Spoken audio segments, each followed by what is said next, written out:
Hello everyone, Peter's A32 back with a look at this week's mail. I got just a couple of things. I was expecting something else today as I'm recording this on Friday, but hasn't shown up yet. I don't know what's happening with it. Normally, mail would have been delivered a couple hours ago, so I don't know. Anyways, I did get some decks this week. I got a few from playingcarddex.com, the first being this uh, Razor deck, which is the world's thinnest, coolest playing cards. Is from Storytastic. Not too familiar with them. I think it came out a couple of years ago, but I only just found it on Playing Card Decks. It is plastic. It is 67% narrower than a standard deck, so it's third the size of a poker deck, or about half the size of a bridge deck, I would say. It's plastic, it's waterproof, lifetime it says. The problem is they're just a little bit too thin in my opinion, and because they're plastic, they're very slippery. You go to shuffle them and they just go. So, I don't know. They're okay. The back design is not very exciting.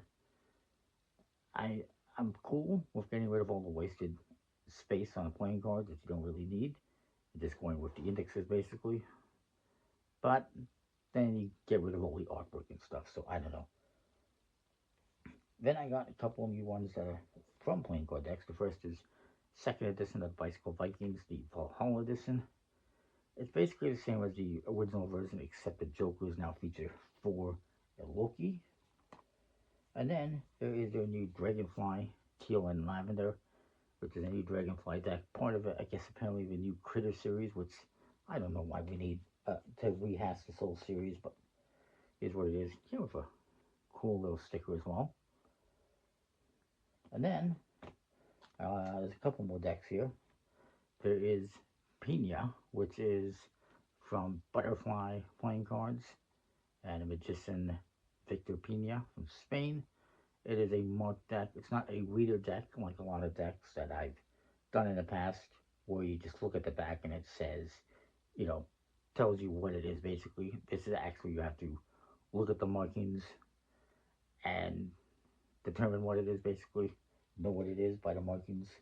But not the biggest fan of decks like that, but it's a nice design.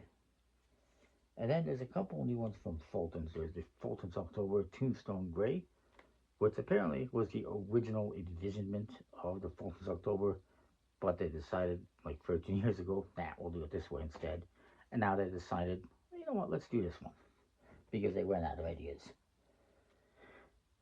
Speaking of running out of ideas, they also released the Fulton's Thunderbird Room in turquoise. It's an interesting color scheme with neon colors on the tuck case,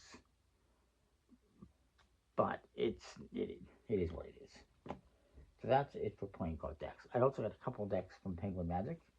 The first is the Bicycle Laboratory 3000, which has a futuristic laboratory alien type theme, completely custom. It's from My Magical Project, mostly known previously for the Bicycle Reverse decks, and they have a new one that I just saw, a yellow one, which I'll get soon enough, I'm sure. And then I also got the Grand Pair Edition from Expedition Rich, which is Rich Manley, who's a magician. This is inspired by his explorer grandfather and other explorers in the past. The tuck case actually is a world map on there, which is really cool. You see, you got it, India there and Africa. It's a very nice tuck case, matte stock. It's with a linen finish actually on the tuck case, I do believe, and completely custom cards with a weathered look, vintage look, so really cool. And again, with an ad card with a thing to scan for a trick as a reveal on the Jokers. So that's cool. Moving on, I got some games. First, I got a couple games from Kickstarter from a company called Deckhand Games. We have Boiling Bubble, which I'll look at in October. For Halloween, it's a bidding and set collection game for 2 to 4 players. And the other one is the Dig Treasure Island, which is a crafting and tableau building game, which I'll probably look at in November. For the record, most of these decks I will have up in November, except for the Fulton's October, which I'll have in October, because of course. Now I will point out these two games have some cards in here, but they actually require poker deck to play with them. So it's kind of cool. It's an interesting concept. Then I got some expansions from amigo.games. The first one is for Imwa, which I looked at recently, not too long ago, which is a chess-based game. It just adds a couple different cards. And the other one is for the Bug Council of Backyardica, which I'm yet to look at, which is a trick-taking game with a Mancala element. And this just adds some wild cards into the deck, into the game. It's kind of cool. Speaking of expansions, I also got one from Kickstarter, which I may or may not already have. If I haven't opened it yet, I have to double check that. I got this from a Kickstarter project, and it is the Sail Seafarers expansion. I think I may already have it. I need to verify that, but it is what it is. It's from Allplay, and that came with a game I got on Kickstarter that was, I guess, fulfilled by Allplay, and it's from a new company called Massive Asterisks, and it's I Made You a Mixtape. Nice, cool, old school look to it, cassette tapes, and it is an I Cut You Choose game, which has a solo component. It's partly designed by Mike Delisio of the Dice Tower, which is pretty awesome. Actually, it said that right here, and Dan Hughes. Very nice. In case you don't know, this is what some cassette players, recorders used to look like back in the day. Tape recorders. So it's kind of cool. And also I got an expansion with it, which is the Choose Your Own Groove mini expansion.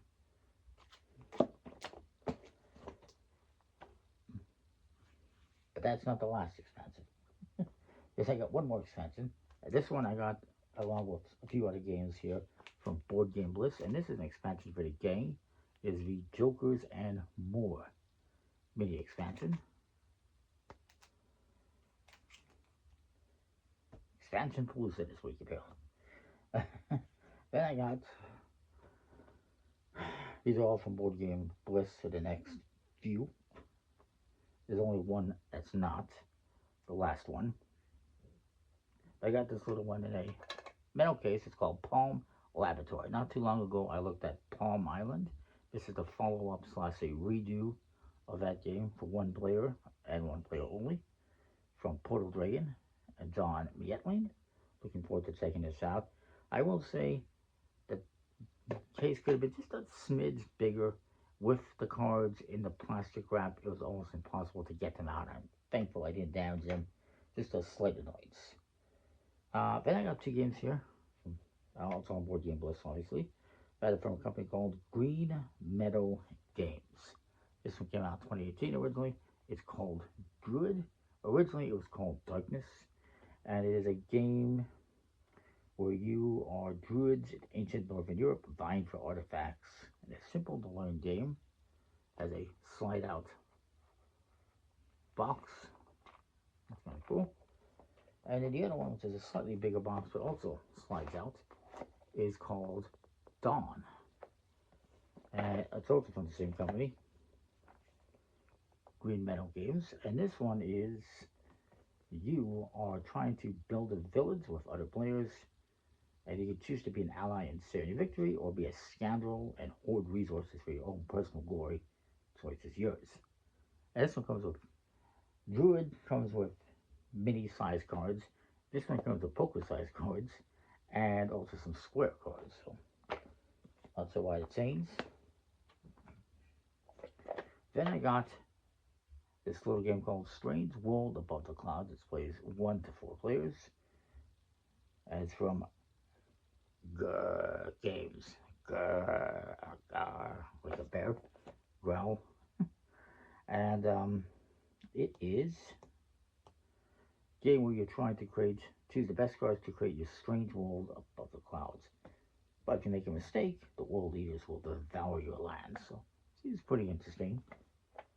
And then I got one here that some of you are probably surprised I don't already have.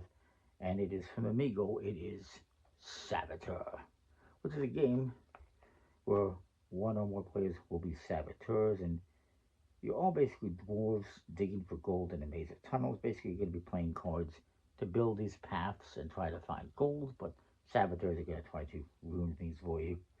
Seems pretty interesting, actually. This is actually printed this year, so it's a brand new printing. There's a couple other versions that I might get, like the version that plays one or two players, and we'll see. So, then I got a new one from Rio Grande Games, which is Gadget Builder, which is a setting type game, kind of like Uno, except you have this one, you have four kind of just regular numbered suits. Then you have this one special purple suit, which you can play cards, spend cards to build these gadgets, which give you special abilities. But you don't want too many of them, because in order to go out and win the round, not only do you need to play all the cards in your hand, but you need to make sure you've used all the gadgets you built. Otherwise, you can't go out. So it's an interesting concept from Tom Lehman, is the designer, and pretty cool artwork. I like it. Speaking of setting games, I also got this game, Echo, which is from the Flying Games. I wasn't expecting this until later this year, but I'm glad I got it. I did pre-order it last year already. And this is a game about speed, strategy, and mischief. Each player is going to have a hand of cards that have numbers between 1 and 98. And some of them you have to play a higher number, some you have to play a lower number. And it's a setting game, kind of like when you're playing cards onto a discard pile that have to be higher or lower. If you can't play, you draw a card and lose your turn. But every card, most cards, except for the ones that are the same number, like 66, 88, 44, 33. Duplicates are numbers that are a multiple of 11, 11 or a multiple of 11. All other cards have a mirror number. For instance, 26 and 62 is the opposite, or 34 and 43, or 02 and 20. And if you have the mirror of what's on the discard pile, you can jump in there and play it and kind of skip other players' turns. And so there is that. And then the ones that are the multiples of 11, like again, your 88, your 66, you have to play them, following the rules of higher or lower. But when you play them, it lets you go again. Additionally, if you jump in and play one of the mirror cards, you actually get to either discard a random card or force everyone else to draw a card. So it's kind of an interesting little setting game. Glad I got it. It's pretty cool. Then I have Kingdom's Candy Monsters, which has a Dice Tower seal of approval. This is a game where you are a villain, greedy for candies. You're collecting monsters and unleashing them into the kingdom in search of candies, using special abilities to feeding them a steady diet of sugar cubes to become the most powerful of all. You'll gain candies, aka points, with the monsters you control and other actions you take in a game. Whoever has the most candies at the end of the game wins. It's a pretty cool game from Little Rocket Games and GeriMan. And Zumilio, I guess, is the designer. Yeah. This, I'm not sure when it came out, but a couple years ago. It looks really cool. Then I got one more from Board Game Bliss, and this is from Fireside Games. It is Please Don't Burn My Village. It's a game where you're going to be playing cards to try to basically have a dragon threatening to burn all the villages in the kingdom. What you're going to do is bribe the dragon to increase the value of treasures, and then buy cards from the black market to curse treasures, and basically you're trying to score the most treasure points in bribes, and your village will be spared. It looks really cool. I've seen some good things about it. And finally, I got one here that I got from Hobbiesville here in Canada. I was going to get it from Board Game Bliss, but before I was able to get it, it was sold out. So then I found it elsewhere. Unfortunately, it came with a little bit of damage, but it is what it is. This is a game from Ryan Laukat, which I'm not too familiar with. and Red Raven Games. It's called Rome, not the city. And it is a game where your adventure is lost in the wild land of Urzium, and you must go on a quest to find them, to find those adventurers. So you're going to be searching a land for coins and wandering creatures. If you find a lost adventurer, they'll join your party. And you can buy artifacts with your coins to gain special abilities. Apparently it includes characters from some of their other games, which I'm not familiar with. But basically, you're trying to control certain areas, get the majority in these areas to win, to get different cards and get powers and stuff like that. It's a really cool looking game. Let's put it that way. Anyways, that is it for this week. Unless I get something else, comment, like, subscribe, and what you think. And if there's anything else, it'll be added here. If not, that's it. See ya. Hello everyone, this is a Freddy here, back, coming to you from work. It's 1 in the morning. I did get some more mail, so I wanted to do an add-on to my mail video. This will be at the end of my other video. And first of all, I got some games.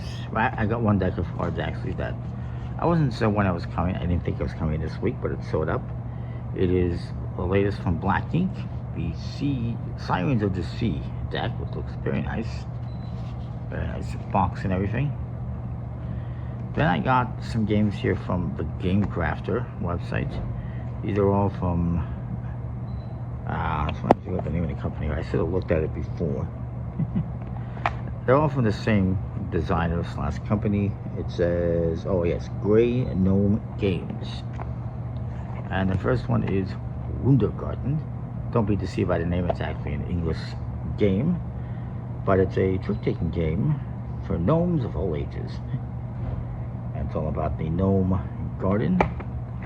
Looks pretty cool. Then there is Banners, which is a set collection game, I believe. It's a tableau building game. That's cool. That is all about the banners of war. There's rumors of war across the land of Tasnia. And then I guess you go into war. You're trying to make a secret alliance with one or perhaps two armies and attempt to take control of the most revered locations by placing faction cards in the right spots. Interesting. And then the last one is Plague.